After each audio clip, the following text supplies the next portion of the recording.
Page number 416। Shri Ram. सब sir Sindhu नदी नदनाना, मंदाकिनी कर करहि बखाना।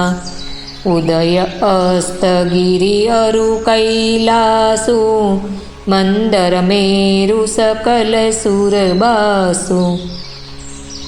બધા તળાવ, સમુદ્ર, નદી અને અનેક વહેડા સર્વે મંદાકિનીનો મહિમા ગાય છે.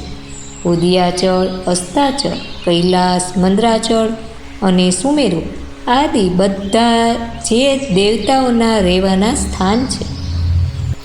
શૈલ હિમાચલ આદિક જે તે, ચિત્રકૂટ જસુ ગાવહિ તે. બિંદી મુદિત મન સુખુન સમાઈ, શ્રમ બિનુ વિપુલ બડાઈ પાઈ. અને હિમાલય આદિ જેટલા પર્વતો છે સર્વે ચિત્રકૂટનો યશ ગાય છે. વિંધ્યાચલ ઘણો જ આનંદિત છે, તેના મનમાં સુખ સમાતું નથી, કેમ કે એણે વિના પરિશ્રમે જ અત્યંત મોટી મહત્તા પામી લીધી છે. ચિત્રકૂટ કે બિહગ મૃગ, બેલી બીટ પતૃન જાતિ. પુણ્ય પુંજ સબ ધન્ય અસ, કહી દેવ દિન રાતિ. ચિત્રકૂટના પક્ષી, પશુ, વેલ, તૃણ, અંકુરાદિની બધી જ જાતો પુણ્યોનો ભંડાર છે અને ધન્ય છે. દેવતા દિવસ રાત આવું કહે છે. નયનવંત રઘુબર હિ બિલોકી, પાઈ જન્મ ફલ હોય બિસોકી. પરસી ચરણ રજ અચર સુખારી, ભય પરમ પદ કે અધિકારી.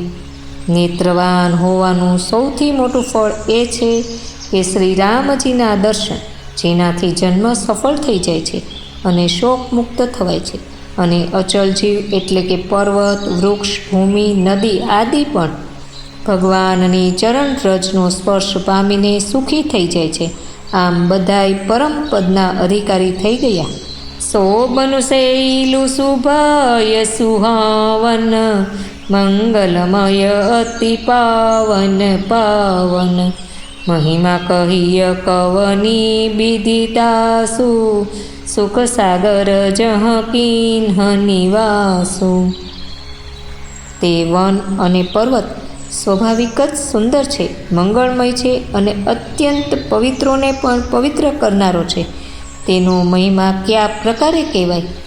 જ્યાં સુખના સમુદ્ર શ્રી રામજીએ પોતે જ નિવાસ કર્યો છે. પય પયોદિતજી અવધ બિહાઈ, જહ સિય લખનુ રામુ રહે આઈ. કહી ન શકહી સુષમા જસી કાનન, જો સત સહસ હોહી સહસાનન. ક્ષીર સાગરનો ત્યાગ કરીને અને અયોધ્યાને છોડીને જ્યાં સીતાજી, લક્ષ્મણજી અને શ્રી રામચંદ્રજી આવીને રહ્યા, એ વનની જે પરમ શોભા છે તેને 1000 મુખવાળા જો લાખ શેષજી હોય તો તે પણ નથી કહી શકતા. સૌમ્ય બરની કહો વિધિ કેહી, ડાબર કમઠ કી મંદર લેહી. સેવહી લખનું કરમ મન બાની, જાય ન સીલુસને